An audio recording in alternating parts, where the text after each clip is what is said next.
This is Nate in the Ute Weather Center, and thanks for joining us. Let's take a look at our rain totals over the last 24 hours with our storm system that came through yesterday. We had 1/10 of an inch up here on campus. Downtown had 13/100 of an inch, and just 400 of an inch in West Valley. So scattered showers with the storm system that's come through. They haven't really been widespread. I know Harriman even picked up almost 3/4 of an inch of rain with the storm cell that moved through last night. So some areas are getting more rain than others, and it's going to be like that this afternoon as we have another round of showers moving through the valley. Let's look at our pollen forecast. With these warm temperatures we've had in this early spring to our spring season, we've had trees start to pollinate a lot more quickly around the valley. So those cottonwoods, sagewoods, those trees, elm, even very high category right now, those of us with allergies are feeling that and already suffering from the allergy season early on. Mold not as big of an issue right now.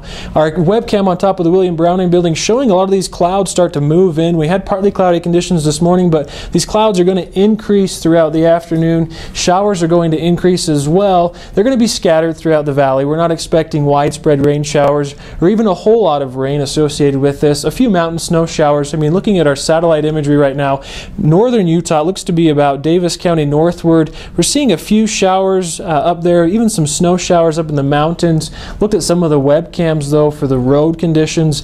A lot of the roads still up in Box Elder, Weber counties looked dry, so some of this stuff showing up on the satellite might not be hitting the ground. It just could be cloud cover out there. Our Utecast then for the valley this afternoon, temperatures are going to be in the low to mid 50s for most areas. 53 in Sandy, downtown 54 degrees, 32 for the overnight low. Again, with scattered showers this afternoon, so make sure you have your umbrella handy for when you head home, because you might need it. What can we expect then for the next couple of days? Well, we have this little storm system that's going to give us some valley rain and mountain snow. We're going to clear out though for the weekend. It's going to be really nice. In fact, it could possibly be the warmest day we've had so far up here on campus. Let's take a look at that 5-day forecast. 53 again for your Tuesday, 32 for the overnight low.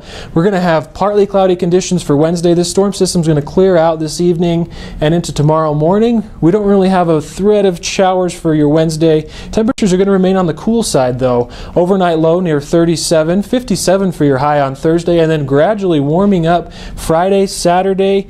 69 on Saturday for the high with sunny conditions, 50 for the overnight low. Look at that difference in overnight temperatures, 50 for the overnight low versus freezing we're going to have tonight. So it's going to be a gorgeous weekend and rest of the week after we get through these showers. So make sure you have a lot of activities planned for this weekend to get outside and enjoy the nice weather.